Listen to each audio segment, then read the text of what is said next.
नमस्कार साथियों, स्वागत है आप सभी का आपके अपने YouTube channel exam with Ashok में। आशा करते हैं कि आप लोग स्वस्थ होंगे और अपनी तैयारी को भी बहुत बढ़िया से कर रहे होंगे। तो जैसा कि एग्ज़ाम की डेट आ ही गई है और हम आपको मैथ्स PYQ सीटेट जो है उसको हम पढ़ा रहे हैं।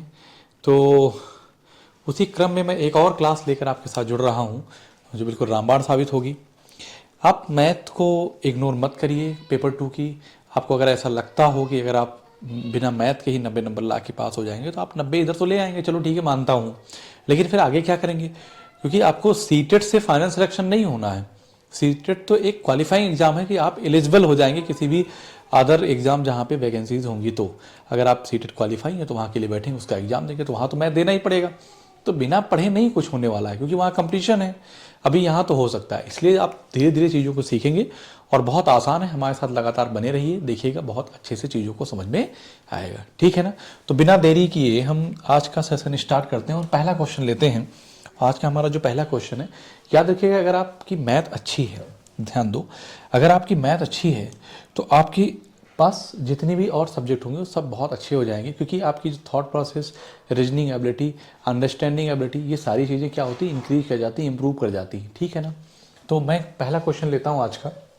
कहता है कि किसी समकोण त्रिभुज का क्षेत्रफल 240 सेंटीमीटर है, यदि कर्ण के अतिरिक्त उसकी एक भुजा 30 सेंटीमीटर है तो उस त्रिभुज का परिमाप क्या होगा?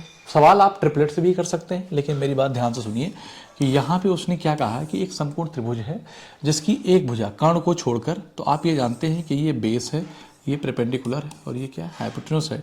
अगर ये 30 है तो ये कितना होगा? तो मुझे इतना पता है कि त्रिभुज का जो क्षेत्रफल होता है, त्रिभुज का जो क्षेत्रफल होता है, यहाँ से भी हम निकाल सकते हैं। हम कहेंगे 1/2 बेस इंटू हाइट। आप कहेंगे यस सर। अब यहीं पे मैं बेटा एक वैल्यू दी है तो मैं मान लेता हूँ कि बेस अगर उसने क्या दिया है, बेस को उसने 30 दे दिया है, तो आप कहेंगे यस सर। और क्षेत्रफल उसने कितना दिया है तो मैं यहाँ पे रख देता हूँ 240 क्वेश्चन में दिया है। मेरी बात ध्यान से समझिएगा, 240 की वैल्यू 1/2 और 30 इंटू का क्या है, एच है। इसको कट करेंगे यहाँ से, 3 8 24 हो जाएगा और 8 दूनी 16 हो जाएगा। तो मैं एच कहूँगा तो कितना आ जाएगा, 16। यूनिट किस में रहेगा, सेंटीमीटर में रहेगा। आप कहेंगे यस सर, कोई दिक्कत, क्योंकि ये सेंटीमीटर में है। ठीक है? अब इसका मतलब है कि ये 30 है तो दूसरी जो साइड है कर्ण को छोड़कर वो कितनी है? आप कहेंगे सर 16 है। तो आपको पता है क्या कि एक ट्रिपलेट बनता है। हालांकि अब आप पाइथागोरस थ्योरम लगाएंगे, लेकिन पाइथागोरस मत लगाइए। मैं आपको बता देता हूं कि 8, ठीक है ना, 8, 15 और 17 एक ट्रिपलेट होता है। तो इसका मतलब है कि ये क्या है, इसको जब मैं 2 से गुणा किया तो कितना बन गया, ये 30 बन गया। इसको भी मैं 2 से गुणा किया तो 16 बन गया। इसका मतलब सबसे बड़ी जो भुजा है उसको भी 2 से गुणा करूंगा तो कितना हो जाएगा, 34 हो जाएगा। आप कहेंगे यस सर। ठीक है ना? 8, 15, 17 अगर किसी त्रिभुज की भुजाएं हैं तो वो क्या बन जाता है, वो एक समकोण त्रिभुज होता है, इसे ट्रिपलेट कहते हैं। तो 30, 34 और 16 को जब जोड़ेंगे, चूंकि परिमाप पूछा है, तो अब आप यहाँ बता सकते हैं कि इसका जो हाइपोटेन्यूस है वो कितना है। आप कहेंगे सर 34 है। तो 30 और 30 60, 10, 30 30 60, 10 70 है ना, और 10 80। अरे भाई 30 30 60, 10 70, 10 80, इसको जोड़ेंगे तो 30 10 40, 10 50, 30 80, तो कितना हो जाएगा, 80 हो जाएगा। आप पाइथागोरस थ्योरम मत लगाइए। पाइथागोरस लगाएंगे तो क्या होगा कि आप कहते क्या है, यहाँ पे मैं समझा देता हूँ कि बी स्क्वायर प्लस, अगर किसी को नहीं समझ में आया तो बराबर किसके, एच स्क्वायर के। बी की वैल्यू कितना है 900 और इसकी वैल्यू कितनी है 256, बराबर कितना हो जाएगा, यही तो मुझे निकालना है। तो मैं कहूँगा कि या तो जो मैंने रखा उसको कर लूँ, तो मुझे पता है कि 9 2 1156 हो जाएगा। 1156 बराबर एच स्क्वायर किया, तो एच की वैल्यू जो होगी बेटा, ये कितने की वैल्यू है, 4 की वैल्यू है, मतलब कि 34 की। कितने की, सॉरी 34 की। समझ में आ गया कि नहीं आया? अगर इसको एक स्टेप ना लिखो तो ऐसे लिख दो, रूट लगा दो। तो यहाँ से जब मैं इसको हटाऊंगा, ठीक है ना, जब मैं इसको हटाऊंगा तो यहाँ रूट आ जाएगा, तो 34 के स्क्वायर है, तो एच की वैल्यू 34 आ गई। क्लियर है बात? आई होप आपको समझ में आया होगा। अगले सवाल की तरफ आते हैं और आपके पास 30 सेकंड का समय, इस सवाल का आंसर बताइए कि 10% वार्षिक दर पर निवेश की गई धनराशि 2 वर्ष में 3267 हो जाती है। जब ब्याज वार्षिक संयोजित होता है तो उसी राशि पर उसी दर से 2.5 वर्ष में कितना साधारण ब्याज हो जाएगा? ध्यान तो सुनिएगा, मैं कहता हूँ 10% वार्षिक दर पर निवेश की गई धनराशि 2 वर्ष में इतना हो जाएगी, तो ठीक है भाई। लेकिन क्या कह रहा है कि ये नहीं उसने बताया गया कि किस पे, साधारण ब्याज पे है कि चक्रवृद्धि ब्याज पे। जब भी क्वेश्चन में अगर ये मेंशन ना हो कि साधारण ब्याज चक्रवृद्धि ब्याज, तो आप हमेशा कंपाउंड इंटरेस्ट मानेंगे। तो ये जानते हैं कि 10% की दर से 2 साल तक से आप लगाओगे तो 10 प्लस 10 प्लस 10 गुणे 10, इसका मतलब ये बात है। तो ये बात आप जो है वो ओरली कर सकते हैं। तो 10 10 20 और ये दोनों जीरो यहाँ से कटेगा, एक आ जाएगा। तो मतलब कहने का 21% होगा। प्रिंसिपल अपने आप में हमेशा 100% होता है। इस बात को यहाँ पे लिख देता हूँ, प्रिंसिपल अपने आप में हमेशा 100% होता है ना, कोई भी धन अपने आप में 100% होता है। तो जब उस पर 21% ब्याज लग गया तो मैं ये कहूँगा कि amount is equal to principal plus compound interest. तो सीधी सी बात है कि ये 100%, कितना 100% प्लस का 21% बराबर कितना हो गया 121%। और यही बराबर किसके दिया है, तो यही है हमारा क्या अमाउंट। तो मैं कहूँगा कि 121% की जो वैल्यू है ना वो 3267 हो जा रही है। कहने का मतलब है कोई धन आपने बैंक से लिया था जो 10% वार्षिक चक्रवृद्धि ब्याज दर लिखा ना हो तो चक्रवृद्धि मानेंगे, चक्रवृद्धि ब्याज की दर पर 2 वर्ष में 3267 हो गई। इसका मतलब है कि यही क्या है, मिश्र धन है। तो इसका मतलब 121% की वैल्यू कितना है, क्वेश्चन में आंसर वो दिया अमाउंट 3267 है। तो आप 100% की वैल्यू निकाल दीजिए और 100% की वैल्यू निकालेंगे तो यहाँ पे क्या कहेंगे 3267/121 गुणे का 100। ठीक है, 100% क्या होता है, किसी वस्तु का सीपी अमाउंट प्रिंसिपल होता है। क्या होता है, प्रिंसिपल होता है। तो 11 से कट करेंगे, 11 ग्रह में 121, 11 दूना 22, 11 9 99, 11 सते 77, फिर 11 से कट करेंगे, 11 दूना 22, 11 सते 77। इसका मतलब है कि वो जो प्रिंसिपल है बेटा, जो प्रिंसिपल है वो कितना होगा। आप मेरी बात ध्यान से सुनो और बताओ। तो यहीं पे मैं लिख देता हूँ कितना हो जाएगा, 2700 आ जाएगा। कितना आ गया, 2700 आ गया। अब आपको पता चल गया कि प्रिंसिपल 27 हो गया। कह रहा है कि उसी राशि पर उसी दर से 2.5 वर्ष में कितना साधारण ब्याज होगा। तो सीधी सी बात है कि जो सिंपल इंटरेस्ट होता है बेटा, हालांकि हम ये भी बता सकते हैं कि ऐसे भी कर सकते हो, जो सिंपल इंटरेस्ट होता है ना, सिंपल इंटरेस्ट होता है जो रेट इंटू टाइम होता है बेटा, रेट इंटू टाइम होता है। तो रेट कितना है 10% है, ठीक, और टाइम कितना है 2.5 वर्ष का। तो 2 दूनी 4 1 5/2 है ना। तो मैं क्या कहूँगा, इसको 2 पंचे 10, इसका मतलब हो गया, यहाँ कट करूँगा 5 तो 25%। इसका मतलब सिंपल इंटरेस्ट कितना आ गया 25% आ गया। तो आप 2700 का 25% निकाल दो। 2700 का 25% आप निकालोगे तो जब 25% निकालोगे आप, तो इसको मैं एक स्टेप और लिख देता हूँ कि 2700 क्या लिखूँगा बेटा 2700, ठीक है ना। आप जब 1/4 लिख दो, इससे फायदा होगा, 25% को 1/4 आप लिख सकते हो। तो 4 छंग 24, 3 27, 4 7 28 है ना, 4 छंग 24 और 3 27, 3 4 से 28, 2 4 पंचे 20, 675 आ जाएगा डायरेक्ट। आप कुछ मत करो। हालांकि हम यहाँ से बता सकते थे कि इस परसेंट से ये दोनों जीरो कट जाता तो मैं कह देता आंसर वही होगा, जब 7 बचे 35 वही होगा। लेकिन ये पता था कि 2 जगह ऑप्शन था, ये और ये नहीं बनता किसी कीमत पे। बात समझ में आई कि नहीं आई? आई होप आपको समझ में आया होगा कि सवाल को मैंने कहीं डायरेक्टली कुछ भी नहीं किया है। ठीक है ना, बात बताओ समझ में आई कि नहीं। ये जो बात मैंने लिख के बताई, ये बात आप वैसे भी कर सकते। 10% की दर से 2 वर्ष का सिर्फ 10 गुणे 10 प्लस 10 गुणे 10/10 मतलब 21% होता है ये, ठीक है। तो 121% की वैल्यू इतनी है, 100% की वैल्यू मैंने निकाल लिया। तो ये प्रिंसिपल हो गया। इस धन पर 10% की दर से 2.5 वर्ष में कितना हो जाएगा मैंने निकाल दिया, आपका आंसर आ गया। याद रखना कि सिंपल इंटरेस्ट जो होता है रेट इंटू टाइम होता है, रेट इंटू टाइम। चूंकि मुझसे सिंपल इंटरेस्ट पूछा गया तो मैंने डायरेक्ट बता दिया। क्लियर है? अगले सवाल की तरफ आते हैं और फिर बताते हैं। एक तिर्यक रेखा, इस सवाल को पढ़िए और इसका आंसर बताइए क्या होगा। एक तिर्यक रेखा मतलब तिर्यक रेखा 2 समांतर रेखाओं को प्रतिच्छेद करती था। इस प्रकार तिर्यक रेखा के एक ही ओर बने 2 अंतःकोण 2x + 15 और 3x + 20, तब 4x + 6 का मान क्या होगा। तो सीधी सी बात है, मुझे मेरी बात ध्यान से समझिए कि अगर कोई दो समांतर रेखाएं उसको एक स्लैंट लाइन अगर कट करती है, तो मैं अगर कह दूं कि 2 समांतर रेखाएं P और Q हैं और एक तिरछी रेखा L है, क्या है L है, तो एक ही ओर तो मैं नोट करके एक बात लिखूंगा और मैं इस अपने भी कॉपी में आप नोट कर लीजिएगा कि समांतर रेखा को, 2 समांतर रेखाओं को एक तिर्यक रेखा के द्वारा काटे जाने पर किसी तिर्यक रेखा द्वारा दो समांतर रेखाओं को काटने पर उसके एक ही ओर बने कोणों का योग 180 होता है। तो मैं लिखता हूं कि किसी तिरछी रेखा द्वारा दो समांतर रेखा को काटने से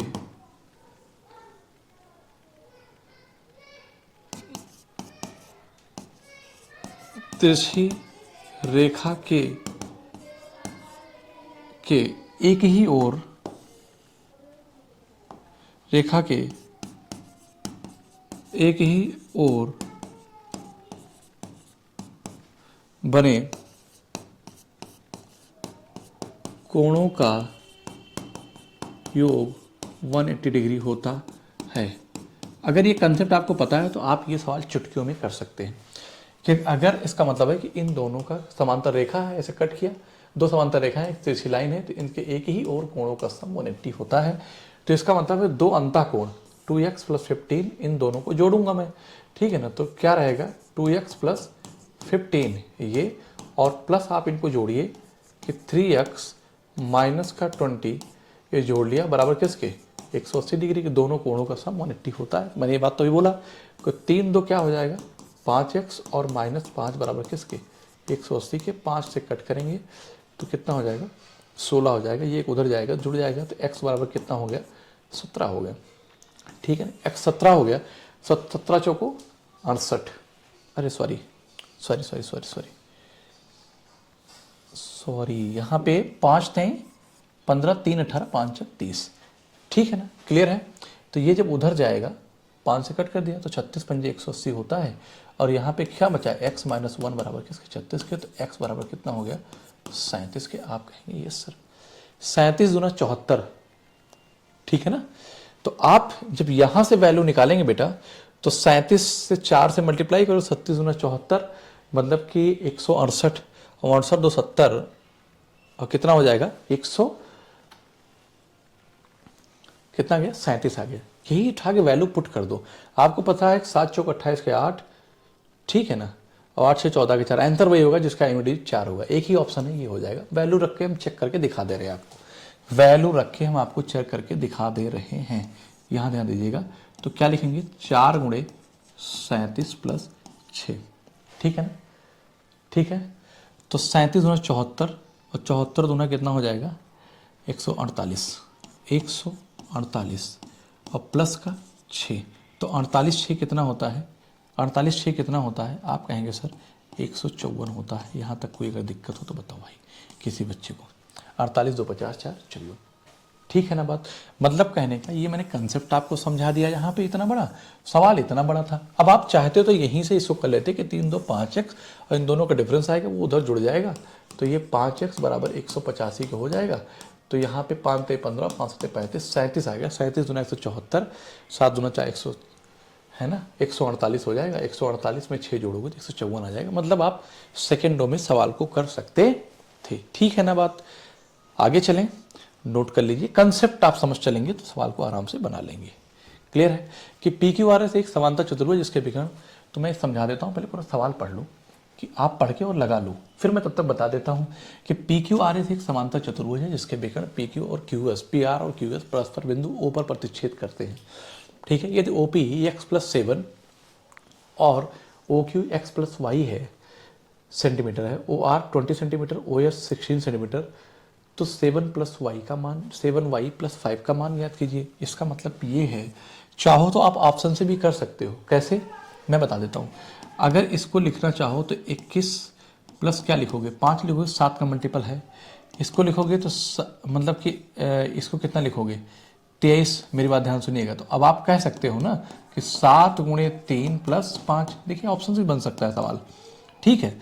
और इसको लिखोगे तो 23 5 28, 23 5 28, 23 7 का मल्टीपल नहीं, ये ऑप्शन कभी नहीं बनेगा, ठीक है। इसको लिखोगे तो कितना आ जाएगा 15 16 16 5 21, तो आप कहेंगे सर 16 7 का मल्टीपल नहीं है, ऐसा मैं नहीं बना सकते, मतलब 7 गुणे समथिंग प्लस 5 नहीं लिख सकते, ये भी नहीं होगा। ये 23 है तो 18 प्लस 5, तो मैं कहूँगा कि ये भी 7 में नहीं आएगा, 7 के बारे में 18 नहीं आता, ये भी कभी हो नहीं सकता। इसका मतलब इसका आंसर यही होगा, गारंटी इस बात की, ठीक है ना। इसका आंसर यही होगा, मतलब आपको कुछ न पता हो तब भी इस सवाल को ऐसे आप कर सकते। अब मैं पूरे सवाल को पहले अलग से आपको समझा के बता देता हूँ, ठीक है ना। प्रॉपर्टी पता होनी चाहिए फिर तो, क्योंकि आपसे आंसर पे मैंने फोकस किया। उसने कहा 7y प्लस 5 बताओ क्या होगा, तो मुझे पता है कि जो कुछ भी होगा 7 गुणे कुछ भी होगा प्लस 5 होगा, तो मैंने हर ऑप्शन को ऐसा बनाया। तो मैंने देखा कि यही एक ऐसा ऑप्शन था जो 7 गुणे समथिंग था, बाकी कुछ तो बन ही नहीं रहा था। 23 को 7 गुणे समथिंग लिख नहीं सकते, 16 को 7 गुणे कुछ लिख ही नहीं सकते, 18 को 7 गुणे लिख ही नहीं सकते। अरे भाई 7 के पहाड़े में 18 कभी आता है? नहीं आता। 7 के पहाड़े में कभी 16 आता है? आता ही नहीं। 7 के पहाड़े में कभी 23 आता है? आता ही नहीं। तो मेरा ऑप्शन डायरेक्ट बन गया। इसका मतलब है कि आप इस सवाल को भी 30 सेकंड में कर सकते बिना किसी प्रॉपर्टी के। अब आते हैं बेसिक पे सवाल करने के लिए। तो एक चतुर्भुज है, कैसा है? समांतर चतुर्भुज। समांतर चतुर्भुज में क्या होता है, प्रॉपर्टी पता होनी चाहिए आपको कि अगर आमने सामने की भुजाएं बराबर और समांतर होती हैं और एक विकर्ण एक दूसरे को बराबर इक्वल पार्ट में क्या करते हैं, डिवाइड करते हैं, ठीक है। अगर मैं कह दूं कि ये पी क्यू और ये आर एस है, तो आप कहेंगे यस सर, कोई दिक्कत यहां तक? आप कहेंगे नो सर। इसमें विकर्ण पी आर और क्यू एस परस्पर बिंदु ओ पर प्रतिच्छेद करते हैं, चलो ठीक है। ये कह रहा ओ पी एक्स प्लस 7 है। ओ पी अगर ये एक्स प्लस 7 है तो कह रहा ओ क्यू कितना है? एक्स प्लस वाई है, एक्स प्लस वाई है। फिर कह रहा ओ आर 20 सेंटीमीटर है, ओ आर 20 है, और ओ एस कितना है? 16 है। तो मैं ये कहता हूं कि ये जो है दोनों बराबर हुए। प्रॉपर्टी कहती है कि किसी समांतर चतुर्भुज के विकर्ण एक दूसरे को इक्वल पार्ट में डिवाइड करते हैं। तो मैं यहीं से कह दूंगा कि x प्लस 7 जो है ना बेटा वो 20 है, और इधर मैं कहूंगा कि x प्लस वाई बराबर किसके है? 16 के, चूंकि ये दोनों बराबर हैं, ठीक है ना। x प्लस वाई लिखा है क्या? x प्लस वाई लिखा है, चलो ठीक है। यहां से मुझे x की वैल्यू मिल जाएगी तो कितना हो जाएगी? 13 हो जाएगी। यहाँ पे y की वैल्यू कितना मिलेगी? 3 मिलेगी जब x की वैल्यू में 13 पुट करूंगा तो, ठीक है ना। बस हमें y की वैल्यू मिल गई, 3 से 21 और 5 कितना होता? 26। बताओ आंसर आया कि नहीं आया? आया कि नहीं आया? आप y की वैल्यू निकाल लिए तो 7 गुणे 3 प्लस 5, तो 7 3 21 प्लस 5 कितना हो गया बेटा? 26। और पहला ही ऑप्शन है, तो मैंने पहले ही बताया था कि बिना प्रॉपर्टी के भी सवाल कर सकते हैं, लेकिन आप प्रॉपर्टी यहाँ अपने नोट्स में बना लीजिएगा। किसी समांतर चतुर्भुज के विकर्ण एक दूसरे को बराबर और इक्वल पार्टों में, मतलब कि विकर्ण एक दूसरे को इक्वल पार्ट में डिवाइड करते हैं। क्लियर है? अगले सवाल की तरफ आते हैं। तो इस सवाल का मुझे आंसर बताओ भाई क्या होगा, सभी लोग पढ़ें और बताएं। करा कि 955 में जोड़े जाने वाली x न्यूनतम संख्या है जो उसे एक पूर्ण वर्ग बना देती है, तो 3x प्लस 2 का मान बराबर है। चलो कोई बात नहीं, मैं ये कहता हूँ कि 955 में मैं क्या जोड़ दूँ? एक न्यूनतम संख्या, एक परफेक्ट स्क्वायर नंबर बन जाए। तो मुझे पता है कि जब मैं 30 का स्क्वायर लिखता हूँ तो कितना हो जाता है? 900 हो जाता है। और 31 का स्क्वायर लिखता हूँ तो मुझे पता है कि 961 होता है। ये मुझे पता है, आपको भी पता होना चाहिए। इसका मतलब है कि ये 55 है, तो मैं कहता हूँ कि 955 में मैं क्या जोड़ दूँ कि मुझे 961 मिल जाए? मैं क्या जोड़ दूँ? तो आप कहेंगे सर 6 जोड़ दीजिए, 6 जोड़ दीजिए, 55 6 61। यही क्या होगी? या x मतलब कि यह छोटी संख्या है, छोटी से छोटी संख्या है, ठीक है ना। तो अब बस आपसे पूछा x निकल आया, तो आप कहेंगे कि 3 गुणे 6 प्लस 2, 3 × 18 2 20। आपका यहाँ पे आंसर क्या आ गया? 20 आ गया। तो यही 20 बन जाएगा, बात खत्म। बताओ किसी बच्चे को कहीं कोई डाउट हो तो बताओ, किसी बच्चे को कोई डाउट हो तो बताओ, ठीक है ना।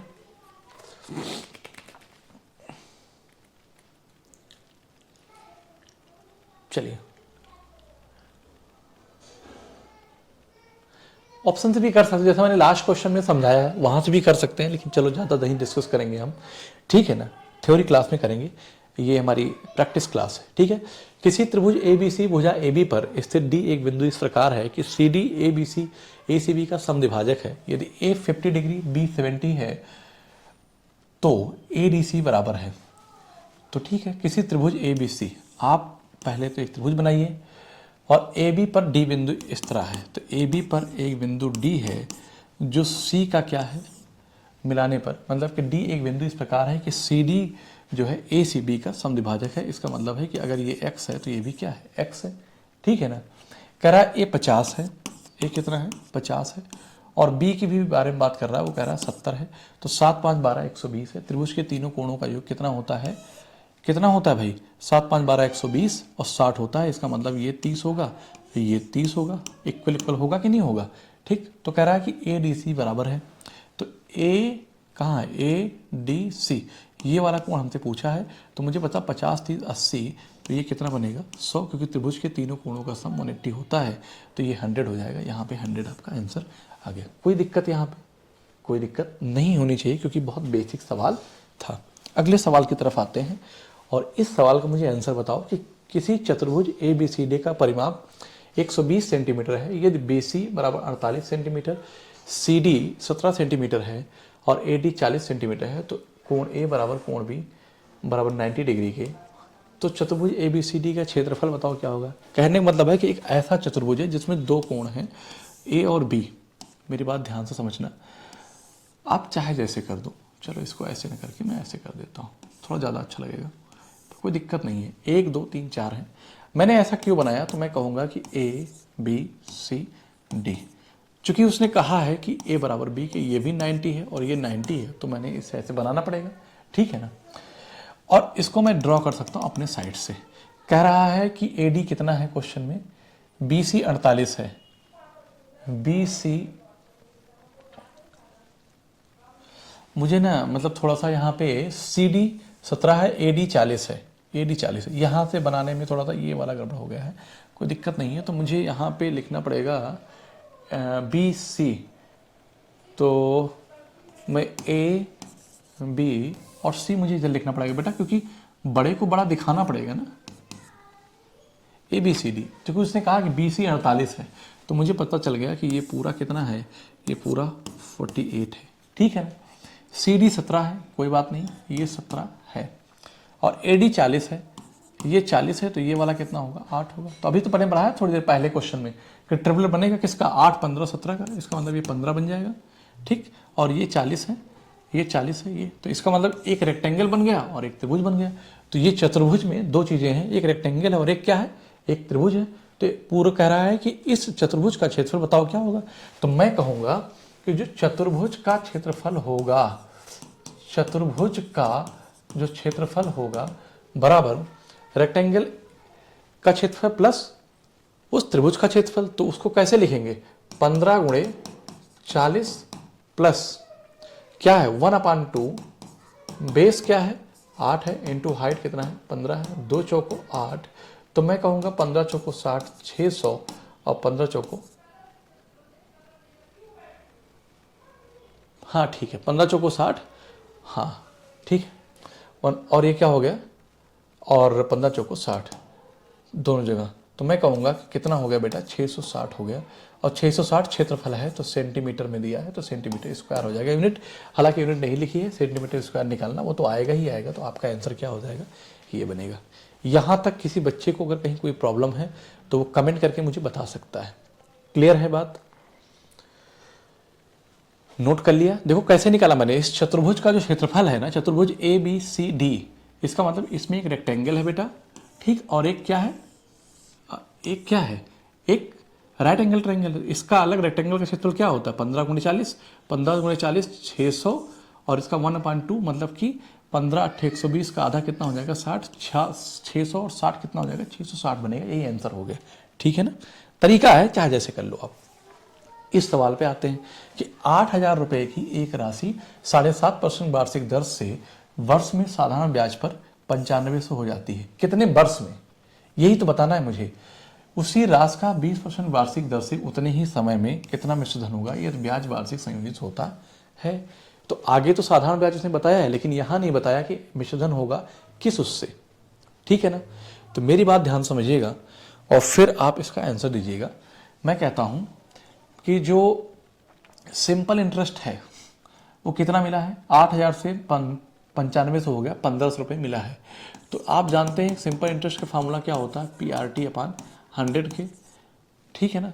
तो ये 1500 हुआ कितने पे, 8000 प्रिंसिपल था और रेट 7.5% का था। टाइम ही हमें निकालना है, अपान 100 के हो गया। इस पॉइंट को हटाऊंगा तो यहाँ आ जाएगा 1 2 3, 1 2 3। आप कहेंगे यस सर, ठीक है ना, कोई दिक्कत हो तो बताओ। मैं कहता हूँ कि 15 एक कम 15, ये 100 हो जाएगा, 15 25 75, ठीक है ना। 5 में से हम 100 और 4 दूना 8, 4 पंचे 20। तो टी की वैल्यू जो आ गई वो क्या आ गई, 5/2 अर्थात 2.5 ईयर आ गया। यहाँ तक किसी बच्चे को कोई दिक्कत हो तो बताओ, ठीक है। इसका मतलब है कि 8000 रुपये जब 9500 बना तो कितने समय बना, 2.5 वर्ष बना, 7.5% की दर से। कह रहा है कि उसी राशि पर 20% वार्षिक दर से उतने ही समय में, समय कितना, 2.5 साल निकाल लिए। तो आप चाहे जैसे सवाल करना हो, अमाउंट पूछा है तो अमाउंट की बात करेंगे तो हम कहेंगे प्रिंसिपल प्लस कंपाउंड इंटरेस्ट। जब ब्याज वार्षिक, उसने नहीं बताया किस ब्याज की दर से, मतलब कि साधारण या चक्रवृद्धि, तो हमेशा हम चक्रवृद्धि ब्याज लगाएंगे। तो यहाँ पे प्रिंसिपल अपने आप में 100% होता है, बस हमें क्या निकालना है, CI कितना होगा, 20% की वर्ष दर से 10 वर्ष 2.5 वर्ष का कितना हो जाएगा। आप चाहो तो रेशियो मेथड से भी सवाल कर सकते हो, चाहो तो सक्सेस भी लगा कर सकते हो, क्योंकि 2.5 वर्ष दिया है। तो मैं यहाँ पे रेशियो लगाऊं, क्योंकि 2.5 मतलब 2 के बाद तीसरा वर्ष आ जाएगा, तो मेरे लिए रेशियो आसान पड़ जाएगा, ठीक है ना। तो देखिए मेरी बात ध्यान से सुनो। तो यहाँ पे मैं क्या करूँगा, प्रिंसिपल कितना था, 8000 रुपये। ध्यान सुनना, पहले वर्ष 20% की दर से, मतलब 1/5। 20% का मतलब क्या हुआ, 1/5। इसका मतलब 5 की चीज कितनी हो जा रही, 6। फिर दूसरे वर्ष कितना हो जाए, 5 की चीज 6 हो जा रही। लेकिन 20% वार्षिक दर है, तो मेरी बात ध्यान से समझना। तो जब 2.5 वर्ष का आएगा, 2.5 वर्ष मतलब 2 वर्ष 6 महीना, तो 12 मंथ का अगर 20% है बेटा, तो मैं कहूँगा इसको 2 से डिवाइड करूँगा तो 6 मंथ आ जाएगा, और इसको 2 से डिवाइड करूँगा तो कितना आ जाएगा, 10 आ जाएगा। आप कहेंगे यस सर, तो 10 लिखेंगे, 10%, इसका मतलब 6 महीने में कितना होगा, 10% मुझे ब्याज मिलेगा। तो 10% को मैं लिखूंगा 1/10। इसका मतलब है कि 10 की चीज़ कितनी हो जाएगी बेटा, 11 हो जाएगी। तो बस हमें जो वैल्यू मिलेगी यही अमाउंट हो जाएगा, ठीक है ना। तो 1 0 तो यहाँ से पहली बात तो कैंसिल करूँगा। मैं ये कह सकता हूँ कि आंसर जो कुछ भी होगा वह 11 का मल्टीपल होगा, और यहाँ से कट करूँगा तो 5 16 80 160 हो जाएगा, और फिर 5 से कट करूँगा तो 5 नहीं 15 और 5 नहीं 10। तो मैं कह सकता हूँ कि 32 गुणे 36 गुणे 11, तो 6 दूनी 12 का 2, 2 आंसर वही होगा जिसका यूनिट डिजिट 2 होगा, यही आंसर आएगा। बात समझ में आई कि नहीं आई, क्लियर है। अब कोई बच्चा अगर साधारण ब्याज निकाल देगा तो सवाल गलत हो जाएगा, सवाल गलत। मैंने बार बार इस बात को बताया है, हर क्लास में अगर क्वेश्चन आया है कि अगर उसने मेंशन नहीं किया है कि मिश्रधन निकालिए या ब्याज निकालिए, तो हमेशा आप चक्रवृद्धि ब्याज निकालोगे। बात समझ में आई कि नहीं आई। अगले सवाल की तरफ आते हैं। किसी तिर्यक रेखा द्वारा, तिर्यक यहाँ बेटा रेखा हो जाएगा, तिर्यक द्वारा नहीं, तिर्यक रेखा द्वारा 2 समांतर रेखाओं को प्रतिच्छेद से बने 2 संगत कोण ये हैं। आप ये समझो कि किसी समांतर रेखा से अगर को एक तिर्यक रेखा द्वारा काटा जाए तो ये और ये कैसे संगत कोण है, ये और ये कैसे संगत कोण है, ठीक है ना। ये और ये कैसे संगत कोण है, ये और ये कैसे संगत कोण है। तो संगत कोण कैसे होते हैं, समान होते हैं। नोट करके लिखूंगा मैं, कब, जब किसी तिर्यक रेखा द्वारा 2 समांतर रेखाओं को काटा जाता है तो संगत कोण कैसे होते हैं, संगत कोण क्या होते हैं, समान होते हैं, समान होते हैं। तो मैं कहूंगा कि जब संगत कोण समान है, तो मेरी बात ध्यान सुनिएगा, संगत कोण समान होते हैं तो मेरी बात ध्यान से सुनो। अगर यहीं पे बात करूं तो मैं ये कह दूंगा कि ये दोनों क्या है, इक्वल हैं। और जब इक्वल हैं तो मैं चलो लिख देता हूं 3x - 20 = 5x - 60। ये दोनों सेम साइन में हैं, ठीक है। इधर आएगा तो कितना आ जाएगा, 3x, ये उधर जाएगा तो क्या हो जाएगा, इधर आपका 2x आ जाएगा, ये 2x आ जाएगा, और ये कितना हो जाएगा 40, तो ये कितना होगा 20 डिग्री। तो x की वैल्यू जो होगी वो 20 आ जाएगी। आप कहेंगे यस सर। तो आपसे पूछा है कि मान क्या होगा, तो यहीं पे आप बताएंगे कि 4 × 20 + 30, तो 80 प्लस जो 30 डिग्री में है वो हो जाएगा कितना, 110 डिग्री आएगा। आप कहेंगे यस सर। यहाँ पर किसी बच्चे को कोई प्रॉब्लम है तो बताएं। मुझे नहीं लगता। मैंने प्रॉपर्टी बता दिया कि अगर कोई दो समांतर रेखा है, उसको कोई तिर्यक रेखाएं कट कर रही हैं, तो उस तिर्यक रेखा के द्वारा जो बने कोण हैं, संगत कोण हमेशा कैसे होते हैं? बराबर होते हैं। ठीक है ना, संगत कोण समान या बराबर होते हैं, ये बात है देखना। और किसी तिर्यक रेखा के द्वारा एक ही ओर बने कोणों का योग 180 डिग्री होता है। प्रॉपर्टी आपको याद करना पड़ेगा। ठीक है, इस क्वेश्चन पे आते हैं कि निम्न आंकड़े, आपके पास समय है, मैं सवाल पढ़ देता हूँ, आंसर बता दीजिए आप, कि निम्न आंकड़े एक खिलाड़ी द्वारा उसके द्वारा खेले गए पिछले 11 मैचों के लिए विकेटों की संख्या दर्शाती है।